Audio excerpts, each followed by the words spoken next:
Et rebonjour la Mangazure, j'espère que vous allez toujours bien. Je suis en plateau avec Célène de Célène Workshop. Tout à fait, mais C'est ça. Célène tout court, ça suffit. C'est très bien, c'est plus pour te retrouver après sur les réseaux, sur les internets.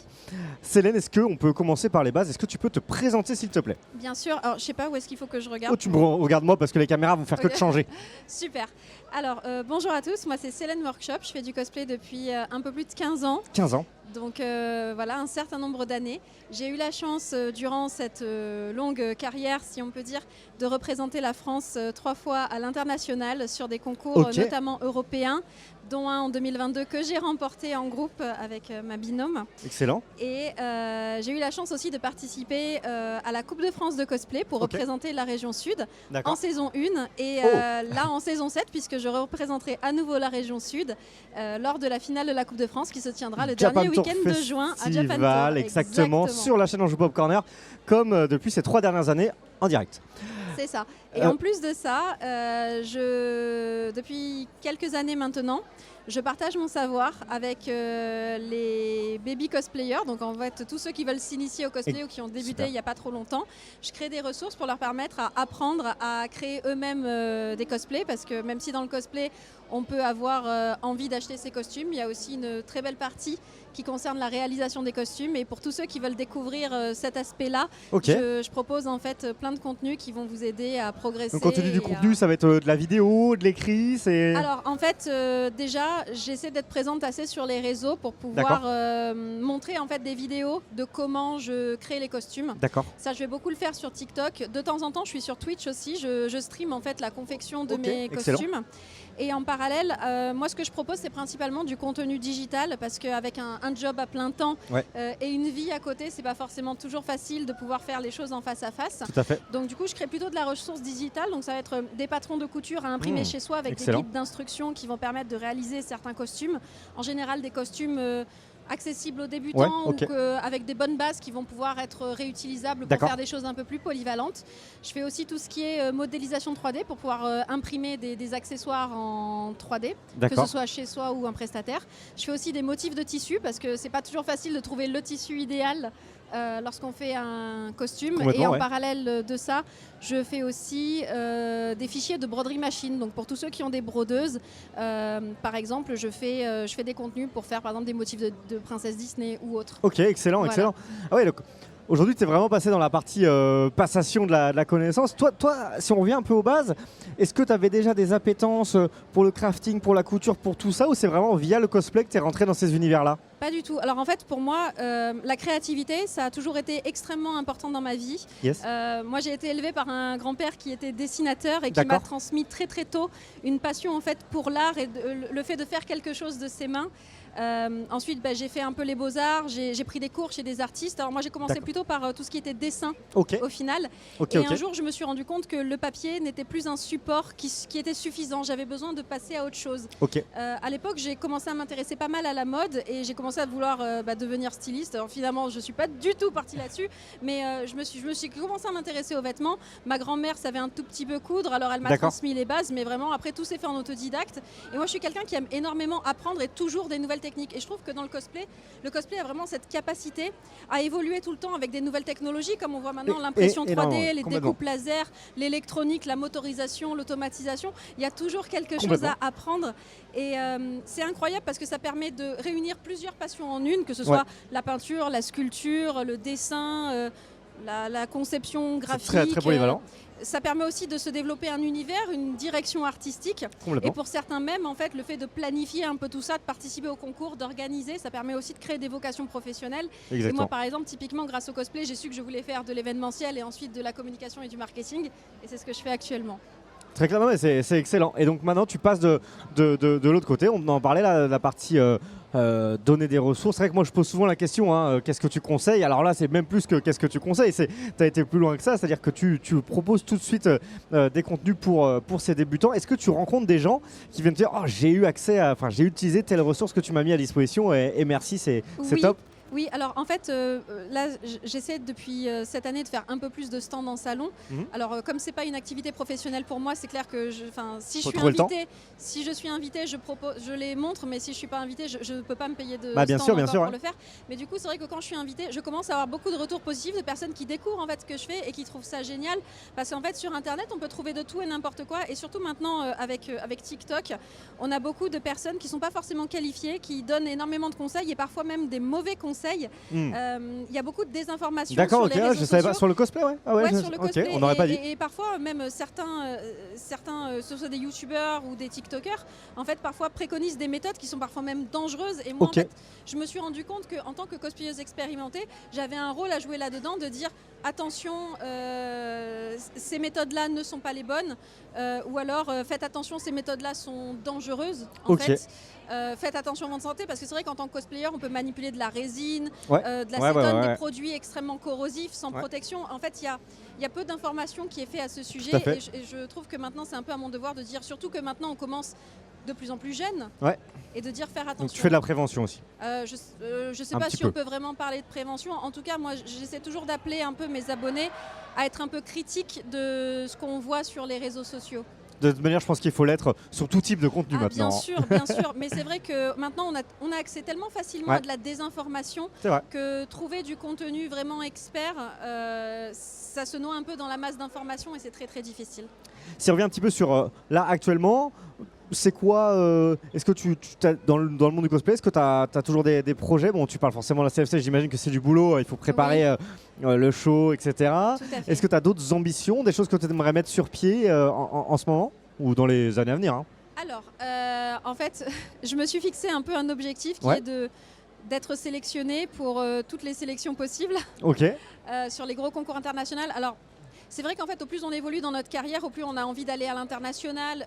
En national, certes, mais le problème, c'est que en France, surtout, même si on a une grosse communauté cosplay, on revoit toujours les mêmes personnes. Moi, ce qui est vraiment intéressant et ce qui me fait vibrer, moi, c'est d'aller à l'international. Et de se challenger avec tout le monde. Voilà, j'ai eu la chance de partir en Angleterre, de partir en Suisse, en Suède. Et c'est là, en fait, où on rencontre beaucoup d'horizons différents, beaucoup de personnes et de cultures très intéressantes. On a l'occasion de voyager. Et moi, c'est vraiment ça, en fait, que je recherche. En tout cas dans les concours, c'est pouvoir vraiment échanger avec et sortir un peu de mon quotidien et sortir un peu des personnes et de l'environnement que je vois d'habitude. J'aimerais retourner en Suède l'année prochaine, donc je pense qu'à une fois que je suis remise de la Coupe de France, je vais peut-être tenter de m'y atteler. Je pense aussi, j'aimerais beaucoup tenter le World Cosplay Summit. J'ai déjà tenté une fois les sélections. Le problème, c'est qu'en fait, ça se fait en duo. Je travaille beaucoup en solo. C'est pas facile en fait pour moi de trouver un binôme qui réponde à mes exigences de qualité parce qu'elles sont malheureusement très très hautes. Et tout en gardant quelqu'un qui soit à proximité dans une zone géographique autour de moi. Donc ça c'est un projet, ce serait le projet un peu de ma carrière. Mais pour l'instant effectivement c'est pas quelque chose que je peux mettre en place tout de suite tant que je n'ai pas trouvé la personne avec qui je me sentirais en confiance et le projet qui me donnerait confiance de faire ça. Et c'est vrai que tu dis le cosplay c'est en constante évolution, etc. Et toi qui veux justement t'atteler à ces sélections, comment tu abordes le fait que le niveau il est quand même toujours de plus en plus élevé, de plus en plus d'exigences. En fait, comment toi tu travailles on a fait un live Twitch récemment où justement on se questionnait sur cette question de se dire le cosplay c'est l'escalade de la grandeur, c'est toujours plus. Et en fait c'est très très facile de tomber dans un mécanisme où on se dit non mais là je veux faire une épée, je veux qu'elle s'allume. Non mais en fait s'allumer tout le monde le fait, je veux maintenant qu'elle fasse du bruit. En fait c'est très très facile de tomber de tomber dans cette surenchère et quitte à au final développer des mécanismes malsains pour notre santé mentale et physique en disant qu'on se met trop la pression. Je veux dire, la vie, le monde professionnel nous met déjà suffisamment la pression et parfois en fait il faut savoir prendre un peu de recul et se dire bon, est-ce que j'ai vraiment besoin de tout ça en fait, au final, est-ce que ce détail-là que je veux absolument mettre, est-ce qu'il fera réellement la différence dans ma prestation ou sur mon costume? Et c'est là où en fait faut quelque part à la fois se concentrer sur l'essentiel et en même temps toujours essayer de se dépasser. C'est, on va dire, un va-et-vient constant avec soi-même qui fait que c'est très difficile de placer le curseur. Mais effectivement, j'aurais eu tendance à dire encore même il y a 1 ou 2 ans qu'on était toujours dans la surenchère. Mais depuis quelques temps, et notamment depuis cette année, je suis de moins en moins d'accord avec ça parce qu'en fait, alors moi j'ai connu cette surescalade pendant très très longtemps parce que je fais partie d'une génération qui a fait du cosplay pendant très longtemps, qui commence maintenant à arrêter un peu le cosplay. Et là maintenant, on voit émerger de nouvelles générations qui du coup en fait n'ont pas du tout les codes que nous on a pu développer au fur et à mesure des années. Donc en fait, j'ai envie de dire, c'est un peu maintenant le cosplay, c'est à deux vitesses. Il va y avoir effectivement les concours généraux où là on va revenir sur des shows comme il y a 10-15 ans où le niveau peut être considéré moins bon, mais c'est parce qu'en fait c'est une nouvelle génération qui arrive, c'est un renouvellement de génération. C'est peut-être un retour à l'essentiel. Alors je dirais pas à l'essentiel, mais en tout cas un retour aux bases. Sources, en tout cas, c'est une nouvelle génération, c'est de nouveau des débutants. Avant, dans les concours généraux, on avait beaucoup à la fois de mélange de débutants et d'expérimentés.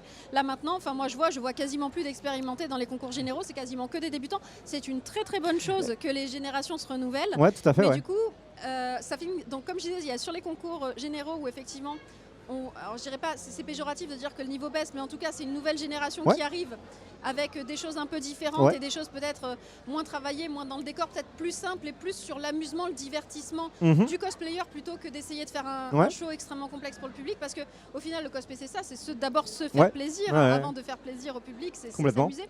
Et à l'inverse, maintenant, une flopée de concours nationaux et internationaux, où alors là, c'est des cosplayers plus expérimentés et où là, on est complètement dans la folie des grandeurs.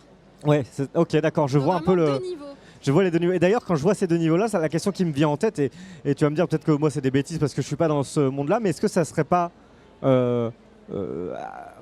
intéressant finalement que les concours puissent avoir des catégories? Je sais pas si c'est déjà le cas, avec genre première participation par exemple, genre un concours qui est réservé à une première participation pour que tout le monde puisse y essayer. Je sais que nous on a déjà interviewé des gens qui ont 10 ans de cosplay, qui n'ont jamais participé à un concours, parce qu'ils ont peur finalement de se mettre face à des gens qui en ont déjà fait 15 quoi. Alors effectivement, alors il faut savoir que participer au concours c'est pas du tout une obligation. Non, exactement. Et il y a des cosplayers qui sont très très bons et qui ne participent jamais en concours parce qu'ils ont peur de la scène et parce que ça la scène, ça les effraie complètement et c'est complètement ok.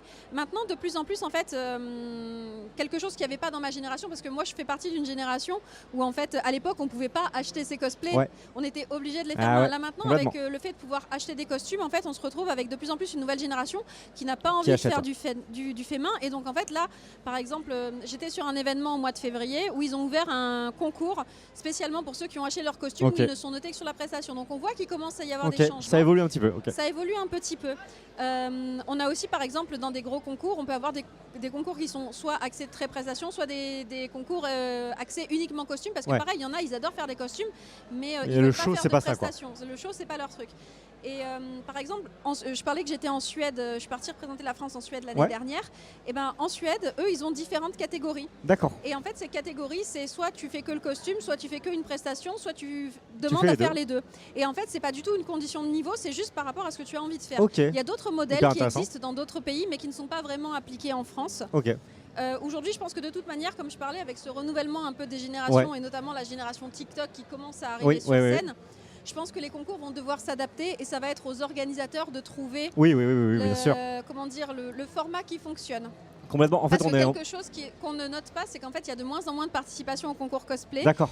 Et notamment, par exemple, les groupes. Il y a de moins en moins de groupes dans les concours cosplay et on a de plus en plus de mal à attirer les gens dans les concours. Mais finalement, il y a encore beaucoup à faire au niveau de l'organisation. C'est que même si ça fait des années que ça existe, ça reste les balbutiements, ça doit évoluer, ça doit s'adapter. En fait, ça doit surtout s'adapter parce que, comme je disais, moi, à mon époque, je fais toujours du cosplay, mais bien sûr. Quand j'ai commencé, pour se faire connaître et se démarquer, en fait, on n'avait que la scène et les concours.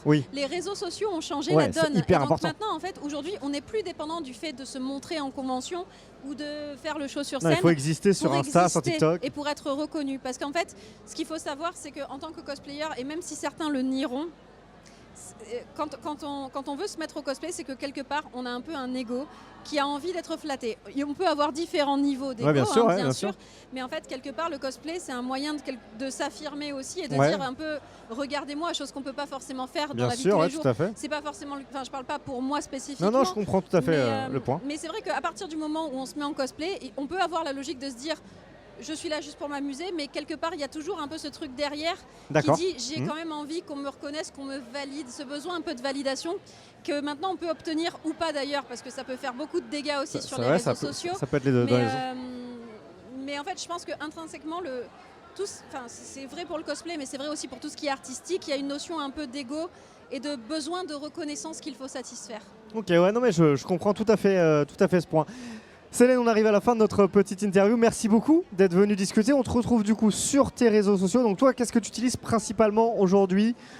Instagram? Alors principalement Instagram, effectivement. Je suis un peu présente sur TikTok, mais là comme je suis en plein rush pour la finale CFC, j'ai un peu calmé le rythme. C'est un peu en pause. Mais oui, ce sont mes 2 réseaux principaux. Et tu as un site internet aussi? J'ai un site internet effectivement sur lequel vous pouvez retrouver tout ce que je vends, donc toutes mes ressources cosplay, et où vous pouvez me contacter aussi si vous êtes intéressé pour m'inviter en convention. Je donne aussi des panels, je fais du coaching aussi pour ceux qui ont envie soit de faire des costumes ou de préparer des concours.